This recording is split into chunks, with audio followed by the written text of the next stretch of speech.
Assalamualaikum warahmatullahi wabarakatuh. Om Swastiastu, Namo Buddhaya, dan salam sejahtera untuk kita semua. Perkenalkan, nama saya Midira Iswara, selaku moderator yang akan memandu acara webinar pada kesempatan kali ini.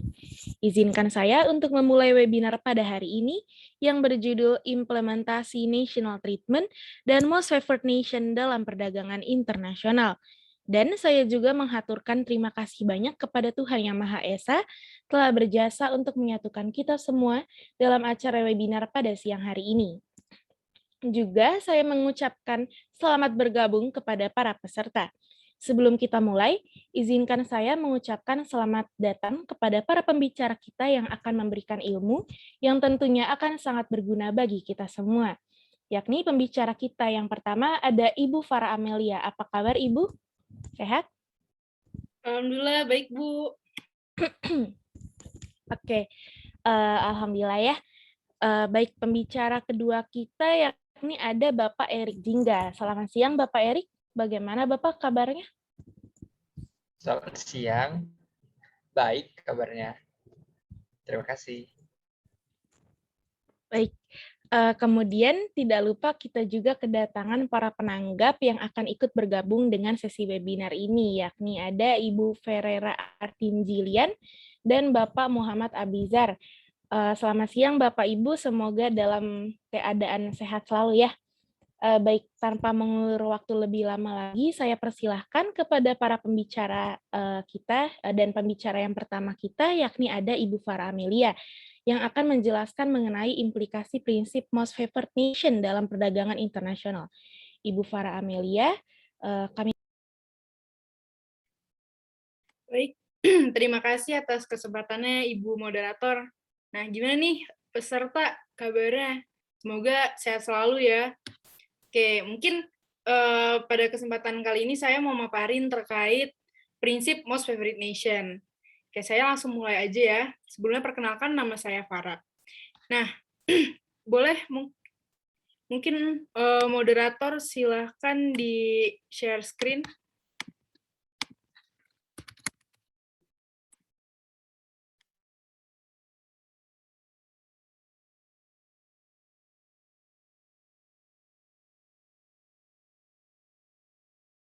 Baik, oke. Mungkin bisa langsung saya mulai saja. Boleh next slide, moderator? Oke, baik. Pertama-tama, sebelum masuk kepada pembahasan, kita perlu mengetahui terlebih dahulu mengenai latar belakang awal mula munculnya prinsip dari Most Favored Nation ini. Nah, prinsip non-diskriminasi baru dilaksanakan dengan cara komitmen pada abad ke-17 dan abad ke-18. Nah, selanjutnya, pada abad ke-19, prinsip Most Favored Nation sudah menjadi kaidah hukum dagang internasional yang umum bagi negara-negara Eropa. Sedangkan Amerika Serikat baru mempopulerkan prinsip Most Favored Nation pada awal abad ke-20. Kemudian, Liga Bangsa-Bangsa membentuk sebuah komisi ahli untuk meneliti ketentuan-ketentuan dalam klausul MFN yang terlihat dalam perjanjian perdagangan, salah satunya pada GATT pasal 1. Kemudian pada tahun 1978, tepatnya dalam International Law Commission atau ILC, prinsip MFN sudah mulai berkembang dan telah dimasukkan ke dalam sebuah rancangan mengenai klausula MFN yang terdiri dari 30 artikel termasuk penjelasannya. Hingga terbentuknya WTO di tahun 95, prinsip-prinsip dari GATT ini diambil alih oleh WTO. Dan maka dari itulah MFN juga menjadi prinsip dan dasar dari WTO. Nah, WTO lebih menjamin mengenai prinsip MFN terhadap anggota-anggotanya, dikarenakan dalam perjanjian yang dibuat dalam WTO. Boleh next slide, moderator? Oke, sekarang kita akan masuk kepada pembahasan dari prinsip Most Favored Nation. Nah, MFN sendiri bisa dilihat dari slide, sudah diatur dalam pasal 1 paragraf 1 GATT, yang apabila diterjemahkan berbunyi, yakni sehubungan dengan kewajiban-kewajiban kepabeanan dan pungutan-pungutan apapun yang dikenakan pada atau sehubungan dengan pengimporan atau pengeksporan atau dikenakan pada transfer pembayaran internasional untuk impor atau ekspor dan sehubungan dengan metode pengenaan kewajiban-kewajiban dan pungutan-pungutan itu, dan berkenaan dengan semua aturan dan formalitas dalam hubungan dengan pengimporan dan pengeksporan, dan berkenaan dengan semua hal sebagaimana dimaksud dalam ayat 2 dan 4 dari pasal 3. Setiap keuntungan, pemberian hak istimewa atau pembebasan yang diberikan oleh pihak pendatangan untuk setiap produk yang berasal dari atau ditujukan pada negara lain harus diberikan dengan segera tanpa syarat kepada produk sejenis yang berasal dari atau ditujukan pada wilayah-wilayah dari semua pihak pendatangan yang lain. Berdasarkan pasal ke-1 GATT ini, pada intinya menyampaikan bahwa prinsip Most Favored Nations mewajibkan negara-negara anggota WTO untuk tidak melakukan tindakan diskriminatif terhadap produk dari negara-negara anggota WTO lainnya, baik terhadap produk yang telah diikat dalam tarif maupun tidak. Boleh next slide? Nah, adapun berdasarkan artikel 1 GATT menetapkan 4 kewajiban negara anggota. Yang pertama, kewajiban yang berkaitan dengan bea dalam bentuk apapun, baik ekspor dan impor barang. Kemudian, yang kedua, kewajiban yang berkaitan dengan metode pengenaan bea cukai dan pungutan lain. Yang ketiga, kewajiban yang berkaitan dengan aturan impor dan ekspor. Yang keempat, kewajiban yang berkaitan dengan semua hal yang disebutkan dalam ayat 2 dan 4 artikel 3 tentang pajak dalam negeri. Negara anggota juga tidak terikat untuk memberikan perlakuan khusus kepada negara anggota bukan WTO. Perlakuan yang diberikan kepada negara bukan anggota WTO sangat bergantung pada perjanjian bilateral. Namun demikian, apabila negara bukan anggota tersebut memperoleh manfaat karenanya, maka manfaat tersebut harus diberikan pula kepada negara-negara anggota WTO. Nah, negara anggota WTO berhak untuk memperoleh perlakuan yang sama. Boleh next slide? Nah, masuk ke slide selanjutnya, mengapa prinsip MFN begitu penting? Yang pertama, hal ini berdasarkan sebuah laporan yang dibuat oleh United Nations Conference on Trade and Development telah mendefinisikan standar MFN sebagai elemen dari perjanjian investasi internasional. Standar MFN sendiri memberikan investor jaminan terhadap bentuk-bentuk diskriminasi tertentu oleh negara tuan rumah, dan hal tersebut sangat penting untuk membangun kesetaraan peluang kompetitif antara investor dari berbagai negara asing. Nah, hal ini bertujuan untuk mencegah diskriminasi terhadap warga negara dari berbagai macam negara dan memastikan kesetaraan perlakuan tanpa memandang kebangsaan. Kemudian yang kedua, MFN sangat penting untuk memastikan level playing field antara semua mitra dagang, dan oleh karena itu, MFN merupakan pilar utama dari sistem perdagangan internasional. Kemudian yang ketiga, ketentuan MFN mendorong liberalisasi dan menyebabkan generalisasi kebijakan liberalisasi perdagangan. Kemudian yang terakhir, jika tanpa aturan MFN, suatu negara dapat mengenakan tarif, pajak, dan peraturan nasional negara yang bersangkutan sehingga sudah tidak efisien lagi bagi para produsen dan secara luas memberikan dampak kerugian di seluruh dunia. Oleh karena itu, MFN harus memberikan keuntungan yang lebih terhadap sesama negara anggota dibandingkan terhadap negara non-anggota perihal 3. Tarif, pajak, dan peraturan nasional, dan yang menyebabkan suatu ketidakefisienan. Slide selanjutnya.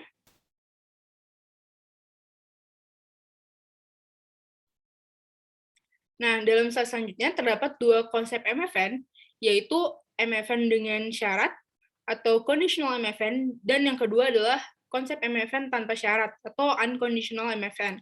Yang pertama, konsep MFN dengan syarat atau conditional MFN, yakni apabila negara A memberikan perlakuan istimewa kepada negara B berdasarkan perjanjian dengan memuat persyaratan tertentu, kemudian negara Z ingin mendapatkan perlakuan istimewa dari negara A, maka harus mengadakan perjanjian dengan negara A yang memuat persyaratan tertentu yang harus dipenuhi oleh negara Z. Nah, jadi intinya kalau di conditional MFN ini tuh harus ada perjanjian gitu sebagai syaratnya. Kemudian yang kedua, terdapat konsep MFN tanpa syarat atau unconditional MFN. Dalam unconditional MFN ini, apabila negara A memberikan perlakuan istimewa kepada negara B, maka negara A juga harus memberikan perlakuan istimewa tanpa syarat dan serta-merta kepada negara Z. Dengan kata lain, tidak ada negara yang tidak mendapatkan perlakuan istimewa. Boleh next slide? Sekarang kita masuk kepada kesimpulan pembahasan mengenai Most Favored Nation. Nah, dalam perdagangan internasional, khususnya hukum yang digunakan oleh World Trade Organization atau WTO, terdapat dua prinsip, non-diskriminasi, yakni Most Favored Nation, dan National Treatment. MFN merupakan salah satu prinsip utama dari General Treatment on Tariffs and Trade atau GATT, yang terdapat pada pasal 1 paragraf 1. Nah, dalam prinsip MFN ini, mensyaratkan seluruh anggota WTO untuk memberikan perlakuan yang menguntungkan dan setara kepada seluruh negara anggota WTO lainnya. Hal ini dilakukan untuk memberikan kesetaraan dan mencegah diskriminasi dari berbagai negara. MFN merupakan pilar utama dari sistem perdagangan internasional karena digunakan untuk memastikan level playing antara semua mitra dagang lintas batas.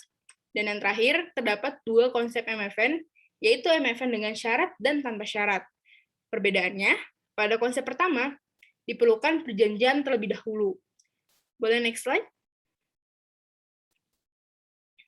Sekian pemaparan materi dari saya terkait Most Favored Nation. Mohon maaf apabila terdapat salah dalam tutur kata. Terima kasih.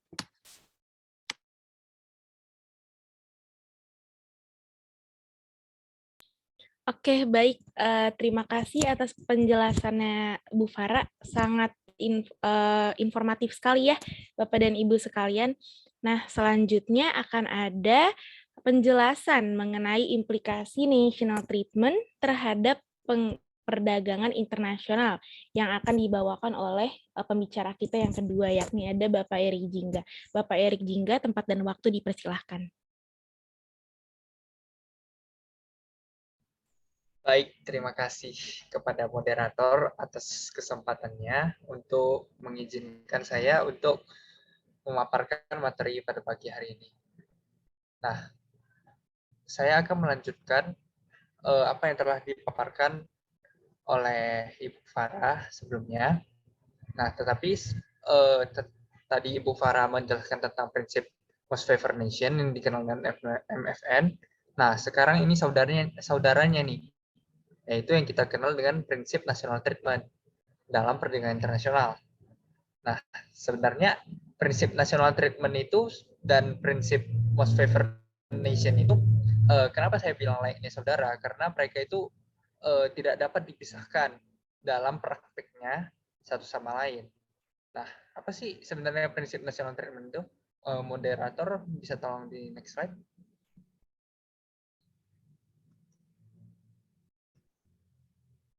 Nah, apa sih national treatment itu? Prinsip national treatment merupakan salah satu dari bentuk prinsip non-diskriminasi, yang mana dalam prinsip ini produk yang diimpor dari suatu negara wajib diperlakukan setara dan sama dengan produk dalam negeri di negara pengimpor. Prinsip national treatment ini berlaku bagi segala jenis pajak dan pungutan serta peraturan persyaratan perundang-undangan yang dapat mempengaruhi pengangkutan, distribusi, penjualan, pembelian, dan penggunaan produk di pasar suatu negara. Nah, prinsip ini mulai dikenal pada abad ke-19 melalui doktrin yang dikemukakan oleh Carlos Calvo, seorang ahli hukum dan diplomat Argentina. Carlos menyatakan bahwa warga negara asing yang menetap di suatu negara memiliki hak keistimewaan yang diberikan negara tersebut kepada warga negaranya. Maka dari itu, WNA yang menjalankan usaha di suatu negara hanya dapat mengeluarkan upaya hukum sebagaimana yang diatur oleh negara tersebut.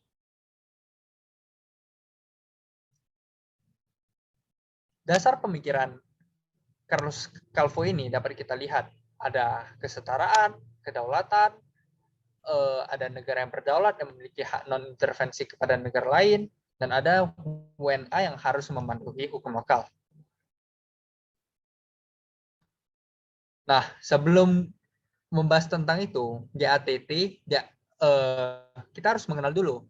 General Agreement on Tariff and Trade yang kita kenal dengan GATT itu sudah diambil alih oleh WTO sejak tahun 1947. Prinsip national treatment ini telah menjadi prinsip dasar dari GATT. GATT mencantumkan prinsip ini dalam pasal 3 yang berisi 10 ayat.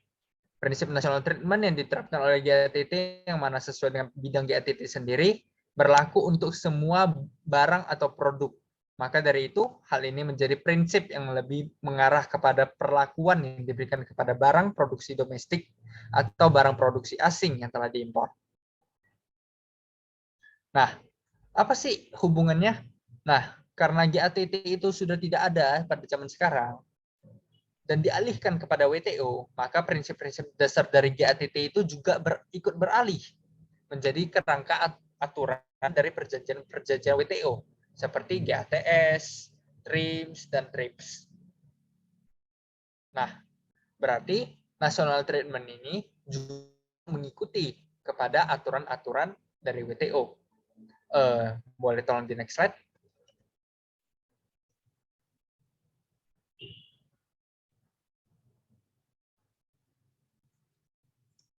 Nah, adanya keseragaman aturan antara hukum perdagangan internasional sangat berkembang dan disukai selama beberapa tahun terakhir.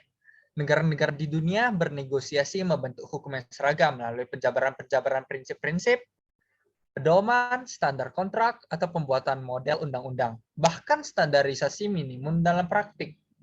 Tetapi prinsip dan aturan yang berkaitan dengan perdagangan internasional yang sedang berkembang itu tidak dianggap konsisten dengan perlindungan kepentingan dan pertumbuhan ekonomi negara, khususnya negara-negara berkembang. Seringkali negara-negara berkembang itu tidak mendapat perlindungan apapun atau jaminan apapun sebagai bentuk akibat dari praktik perdagangan. Nah, makanya WTO di sini harus berupaya untuk menciptakan suatu lingkungan perdagangan yang adil dan stabil. Makanya prinsip national treatment ini sampai sekarang masih digunakan walaupun prinsip-prinsip ini sudah sangat kuno, tetapi esensialnya itu tetap ada di kehidupan kita sehari-hari. Nah, boleh tolong di next slide.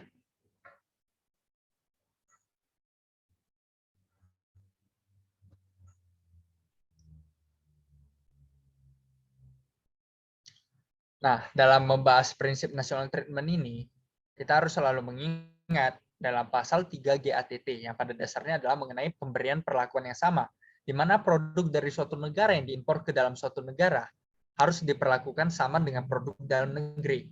Prinsip ini berlaku ke seluruh negara, sangat luas. Prinsip ini juga berlaku terhadap semua macam pajak dan pungutan-pungutan lainnya.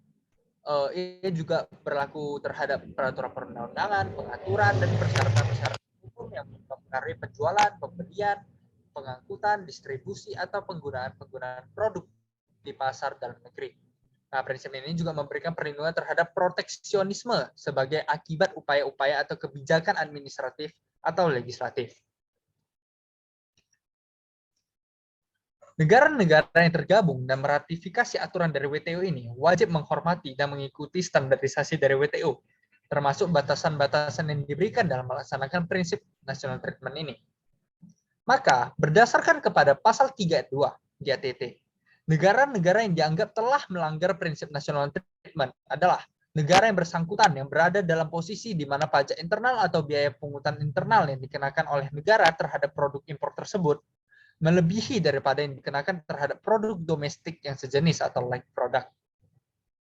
Nah, produk sejenis ini ditafsirkan bisa seluas-luasnya, artinya tidak hanya mencakup pengertiannya itu, yaitu seperti tidak hanya kita melihat like produk itu hanya produk yang sama secara fisik, misalnya sepatu dengan sepatu, bukan hanya itu saja, tetapi kita bisa menafsirkannya lebih jauh lagi, misalnya produk domestik atau produk impor tersebut selain physically harus sama itu, di antara kedua produk yang bersangkutan harus benar-benar memiliki hubungan yang kompetitif. Nah, tolong di next slide lagi.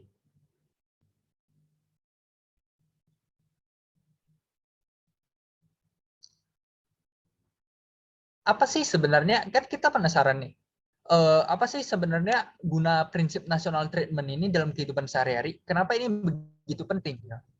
Nah, adanya kesepakatan di dunia dalam menerapkan prinsip national treatment dalam globalisasi mewajibkan negara-negara itu harus berhati-hati dan memanfaatkan segala kelebihan untuk meningkatkan persaingan yang jujur dan adil tersebut, supaya kita dapat mengikuti perkembangan zaman yang semakin dilandasi dengan adanya teknologi. Nah, sebenarnya prinsip national treatment ini bisa loh menimbulkan implikasi-implikasi bagi dunia perdagangan internasional, khususnya pada zaman sekarang. Nah, tentunya yang namanya implikasi harus ada yang positif dan ada yang negatif. Di mana implikasi positif itu tentunya dengan adanya prinsip national treatment ini, persamaan dan pemerataan kebebasan itu dapat terjamin, di mana setiap negara akan memiliki kebebasan yang sama dalam melakukan kegiatan transaksi perdagangan. Negara-negara itu bisa lebih bebas untuk sepakat, lebih bebas seperti menetapkan standarisasi minimum tersebut. Nah, deregularisasi dan debirokratisasi transaksi perdagangan. Nah, setiap negara itu akan memiliki kesempatan yang lebih besar dalam memasarkan produknya. Dan tidak perlu khawatir dengan adanya birokrasi atau peraturan-peraturan yang berbelit atau saling tumpang tindih satu sama lain. Karena WTO di sini sudah menjelaskan bahwa dia akan menciptakan suatu lingkup perdagangan yang jujur dan adil. Nah, dan ada terbukanya blok-blok perdagangan dunia. Nah, tentu dong, semakin berkembangnya perdagangan di dunia akan melahirkan perjanjian-perjanjian baru untuk meningkatkan proses globalisasi dunia. Nah, ternyata implikasi-implikasi positif itu yang dibarengi oleh perkembangan zaman bisa juga menghasilkan implikasi yang negatif. Nah, yang seperti yang kita lihat, yang sering terjadi dalam praktik. Nah, kekuatan negara, setiap negara itu kan tidak merata. Ada kekuatan negara maju, kekuatan negara berkembang, dan kekuatan negara terbelakang. Nah, kekuatan negara yang tidak merata ini pada akhirnya akan menimbulkan jurang perbedaan yang sangat besar di antara negara-negara yang kuat dan negara yang lemah. Nah, sehingga keinginan dari negara-negara yang kuat itu lebih dominan daripada negara-negara yang lebih lemah dari dirinya. Terus kita harus mengetahui bahwa ada perluasan perjanjian yang merugikan. Nah, adanya perluasan perjanjian menyebabkan negara-negara berkembang. Khususnya kita juga termasuk negara berkembang, Indonesia, harus mematuhi substansi perjanjian yang pada gilirannya berujung pada perlakuan yang sama tanpa memperdulikan lemah atau kuatnya negara tersebut dalam struktur ekonomi dunia. Artinya, yang negara yang kuat seakan-akan bisa menekan negara yang miskin. Nah, tendensi ketergantungan dalam transaksi perdagangan. Negara yang kuat akan semakin menunjukkan eksistensinya dengan menekan setiap kebijakan-kebijakan negara berkembang yang dianggap merugikan dan menghambat kepentingan. Boleh tolong di next slide.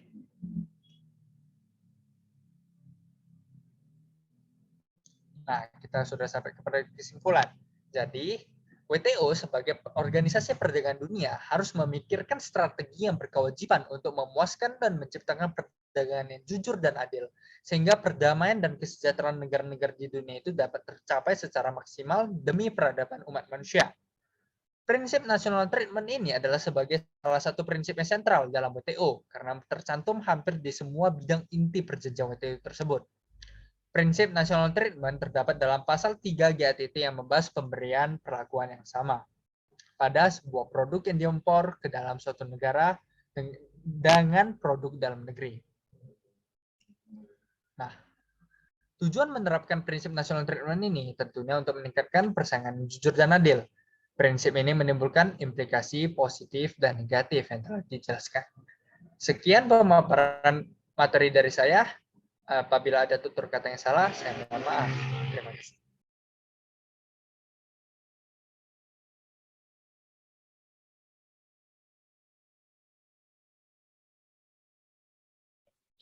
Oke, baik. Terima kasih banyak atas penjelasannya, Bapak Erik. Selanjutnya, kami akan membuka sesi diskusi. Bagi para penanggap yang ingin bertanya, dipersilahkan untuk raise hand. Oke, baik. Sepertinya tadi Ibu Jilian terlebih dahulu ya. Ibu Jilian, mungkin dipersilahkan. Baik, terima kasih. Dari saya sih kurang lebih saya mau menanyakan mungkin lebih spesifik ke most favorite nation kali ya, MFN. Karena di sini tadi kalau saya simpulkannya dari Ibu Farah itu sendiri, kalau MFN itu adalah suatu prinsip yang memberikan perlakuan yang sebenarnya menguntungkan ya bagi negara anggota WTO itu. Namun yang akan saya highlight di sini saya menemukan sebuah kasus ya, seperti yang kita ketahui pada tahun 2015, Indonesia itu pernah mengalami sengketa terhadap negara anggota WTO itu sendiri, yakni Vietnam. Karena diduga telah melakukan pelanggaran prinsip most favored nation itu sendiri. Jadi di situ Vietnam mengajukan gugatan alternatif bahwa dalam hal apapun, biaya spesifik yang diterapkan oleh Indonesia itu bertentangan dengan kewajiban Indonesia yang berada di bawah pasal 1 ayat 1 GATT. Tapi padahal yang saya yang saya highlight dari kasus itu, padahal Indonesia itu tuh sedang melakukan tindakan pengamanan. Jadi bea yang dilakukan itu adalah tindakan pengamanan yang telah diizinkan oleh WTO melalui Agreement on Safeguard. Jadi ada beberapa alasan ya yang saya tangkap. Nah, dari kasus tersebut saya timbul pertanyaan. Nah, di sini boleh di next slide. Oke, dari kasus tersebut sebenarnya di prinsip MFN ini apakah ada pengecualian? Kalaupun ada pengecualian, seperti yang sudah dijelaskan tadi, apakah tindakan Indonesia itu memang dapat dibenarkan melalui Agreement on Safeguard yang telah diizinkan oleh WTO tadi? Mungkin itu yang bisa saya sampaikan untuk pertanyaan dan tanggapan dari saya.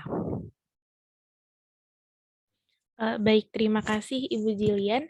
Mungkin kita kumpulin dulu kali ya pertanyaannya. Dipersilahkan untuk Bapak Abizar untuk menanggapi.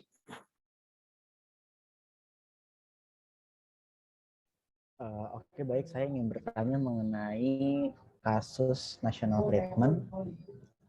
Terima kasih atas kesempatannya untuk moderator. Jadi saya bertanya mengenai kasus yang dikenal dengan nama Indonesia Chicken ini diajukan oleh Brazil ke DSP World Trade Organization atas keberatannya terhadap kebijakan Indonesia yang dianggap melakukan pelanggaran dan pembatasan impor daging ayam dan produk ayam dari Brazil sejak tahun 2009.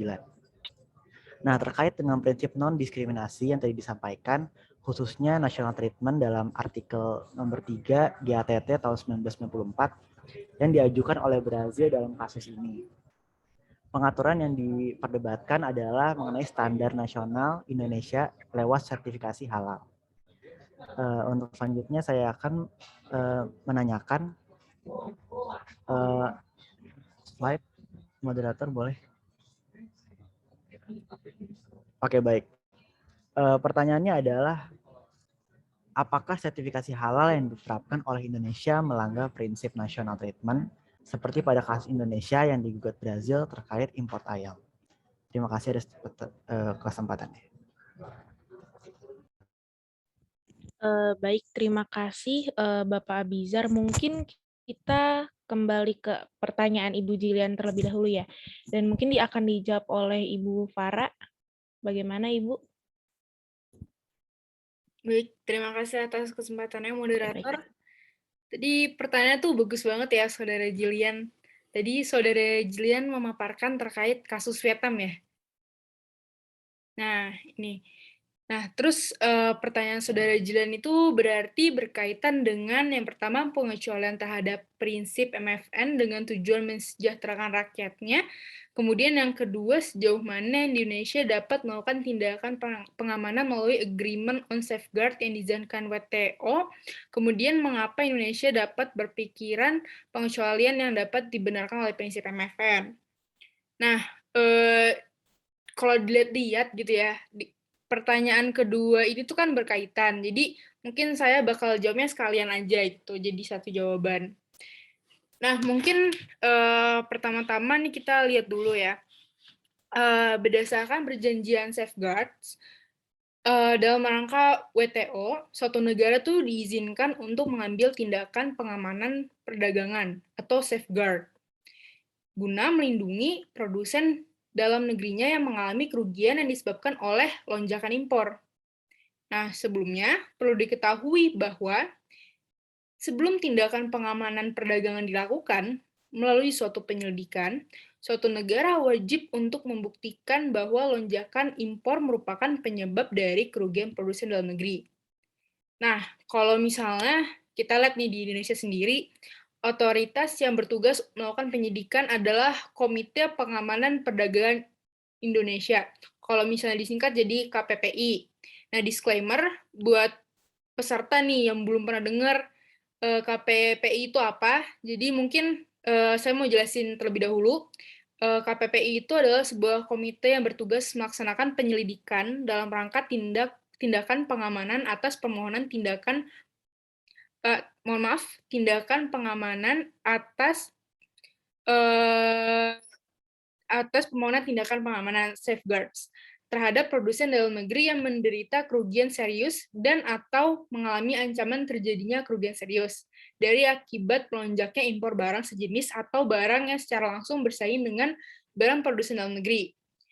Nah, ada nih dasar hukumnya setelah saya baca-baca terkait safeguard measures ini tuh yang pertama itu ada Agreement on Safeguards. Kemudian yang kedua tuh ada Peraturan Pemerintah Republik Indonesia Nomor 34 Tahun 2011 tentang tindakan anti-dumping, tindakan imbalan, dan tindakan pengamanan perdagangan. Kemudian ada juga Undang-Undang Nomor 7 Tahun 94 tentang pengesahan Agreement Establishing the World Trade Organization, Pasal 13 ayat 1 poin A. Kemudian ada juga Undang-Undang Nomor 10 Tahun 95 tentang kepabeanan, dan yang terakhir ada Keputusan Presiden Nomor 84 Tahun 2002 tentang tindakan pengamanan industri dalam negeri akibat lonjakan impor. Nah, dalam kasus yang tadi Jill paparkan gitu, tindakan pengamanan yang dilakukan oleh Indonesia telah diizinkan oleh WTO melalui Agreement on Safeguards. Hal ini dilakukan Indonesia karena mengingat peran industri baja yang sangat strategis, sehingga penting bagi Indonesia untuk melindungi produsen domestiknya dari ancaman kebangkrutan. Nah, jadi pada tahun 2014 nih, Indonesia mengenakan bea masuk tindakan pengamanan atau BMTP terhadap impor produk Galvalume setelah melakukan penyelidikan melalui otoritas yang berwenang, yaitu KPPI. Nah, di sini yang menjadi highlight sengketa adalah tindakan diskriminasi yang dilakukan oleh Indonesia dan merugikan Vietnam. Tindakan tersebut itu apa? Nah, karena Indonesia mengecualikannya dari 120 negara berkembang lain yang dibebaskan dari pengenaan BMTP, Vietnam menilai Indonesia bersikap diskriminatif dan melanggar prinsip MFN yang kita ketahui itu ada di pasal 1 paragraf 1 GATT. Karena Indonesia tidak memberikan keuntungan, kelebihan, ataupun privilege yang sama terhadap semua anggota WTO. Ada juga yang perlu diperhatikan dalam notifikasi yang dikirimkan Appellate Body pada tanggal 15 Agustus tahun 2018 melalui dokumen nomor DS-490-AB-R, Appellate Body yang mendukung temuan panel bahwa bea spesifik yang dipermasalahkan dalam sengketa ini bukanlah merupakan tindakan pengamanan yang sesuai dengan perjanjian WTO pasal 1 Agreement on Safeguards. Sehingga putusan yang diberikan adalah bahwa Indonesia dinyatakan melanggar kewajibannya berdasarkan prinsip MFN yang tertera pada pasal 1 GATT karena menerapkan bea spesifik secara diskriminatif dengan mengecualikan 120 negara berkembang dari pengenaan bea masuk tersebut. Nah, Badan Banding mendukung putusan panel bahwa prinsip yang dilakukan Indonesia sehubungan dengan impor produk Galvalume dari Vietnam bukan merupakan tindakan pengamanan produk dalam negeri yang diizinkan WTO. Di sini juga, Badan Banding menolak argumen Indonesia bahwa upaya Indonesia dalam melindungi industri dalam negerinya merupakan tindakan pengamanan sebagaimana telah diatur dalam perjanjian pengamanan, atau yang dikenal juga sebagai Agreement on Safeguards. Nah, jadi akhir dari cerita kasus ini adalah pada tanggal 22 Maret tahun 2019, Indonesia menghentikan pengenaan bea masuk tindakan pengamanan atau BMTP melalui surat putusan Menteri Keuangan nomor 26/PMK.010/2019. Mungkin segitu jawaban dari pertanyaan Saudara Jilan. Saya kembalikan lagi kepada moderator. Terima kasih. Baik, terima kasih atas jawabannya, Ibu Farah. Bagaimana Ibu Jilian, apakah menjawab?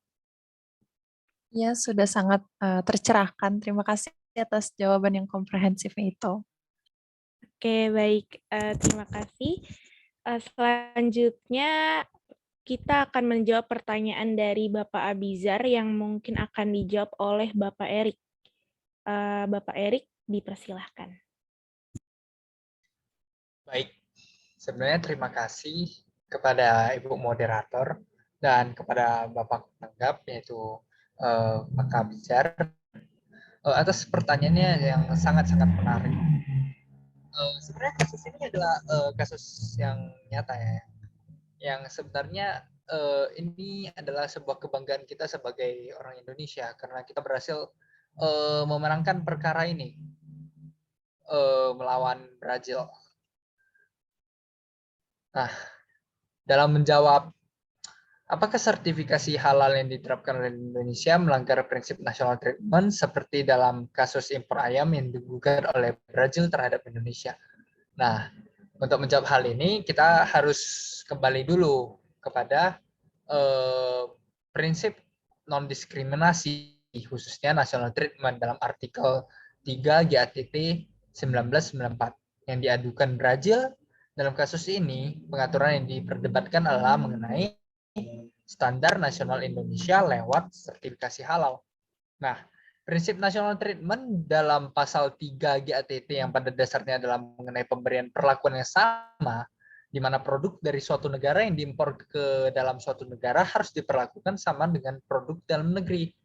Nah, artinya ini adalah non-diskriminasi terhadap produk suatu negara. Nah, kita harus melihat Indonesia ini sebagai negara yang memiliki kedaulatan, pada akhirnya mampu mempertahankan pengaturan domestik terkait dengan standar internasional yang diterapkannya. Nah, kenapa hal ini bisa terjadi? Karena standar-standar nasional yang dipakai oleh Indonesia itu adalah standar-standar yang memang diberikan kepada suatu negara untuk menegakkan kedaulatan negaranya.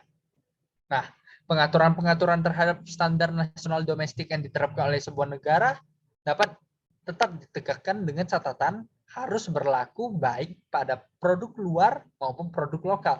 Nah, yang intinya dari prinsip national treatment yang diberikan oleh WTO itu, intinya itu jika saya terapkan di negara saya, maka saya juga harus menerapkannya kepada negara asing tanpa membeda-bedakannya. Nah, kita lihat pada akhirnya persoalan ini dimenangkan oleh Indonesia karena Brazil itu tidak mampu menunjukkan adanya perlakuan yang berbeda antara produk ayam segar domestik dan produk ayam beku dari luar negeri. Nah, ini menandakan bahwa sertifikasi halal oleh Indonesia terhadap produk ayam diberlakukan secara sama antara produk domestik maupun produk luar.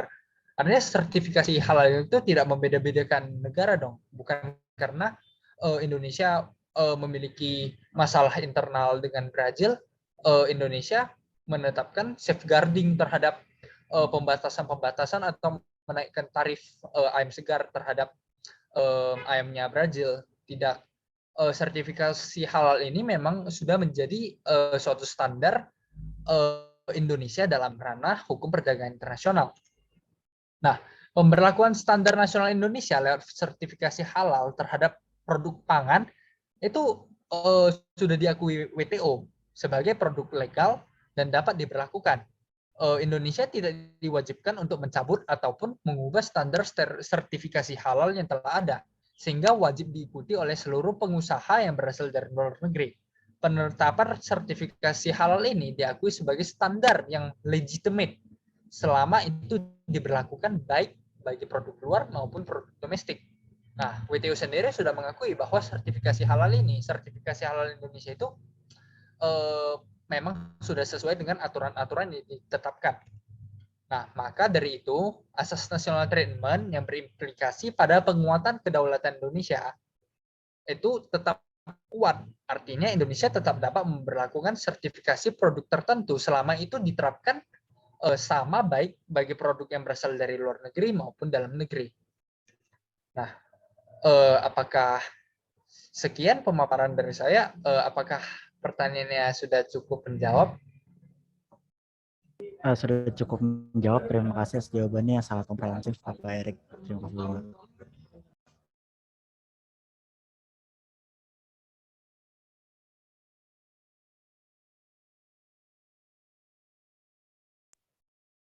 Oke, baik. Terima kasih atas jawabannya, Ibu Farah dan Bapak Erik.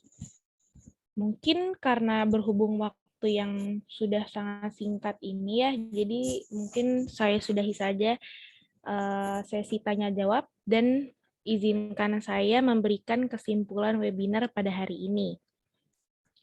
Jadi, dalam perdagangan internasional, khususnya dalam hukum yang digunakan oleh World Trade Organization atau WTO, terdapat dua prinsip non-diskriminasi, yakni ada most favored nation dan national treatment.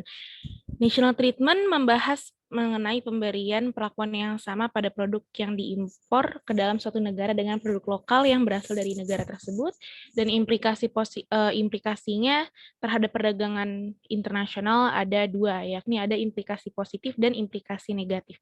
Implikasi positifnya ada persamaan dan pemerataan kebebasan melakukan transaksi dagang, kesempatan yang sama untuk memasarkan produknya, meningkatkan globalisasi dunia, dan implikasi negatifnya ada tiga. Terdapat kekuatan negara yang tidak merata, negara yang berkembang dipengaruhi oleh kepentingan negara maju, adanya perluasan perjanjian yang merugikan, dan negara kuat akan menekan kebijakan negara berkembang yang akan merugikan dan menghambat kepentingan negara berkembang. Sedangkan prinsip most favored nation mensyaratkan seluruh anggota WTO untuk memberikan perlakuan yang menguntungkan dan setara kepada seluruh negara anggota WTO lainnya. MFN merupakan pilar utama dari sistem perdagangan internasional karena digunakan untuk memastikan level playing antara semua mitra dagang lintas batas negara. Terdapat dua konsep MFN, yaitu MFN dengan syarat dan tanpa syarat.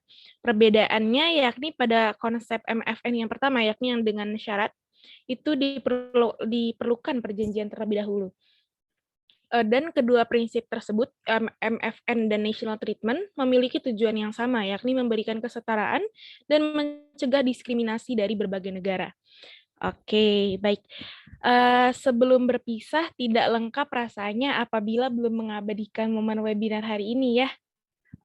Silakan mungkin bagi peserta yang belum mengaktifkan kamera, dimohon untuk mengaktifkan kamera dan dimohon kepada panitia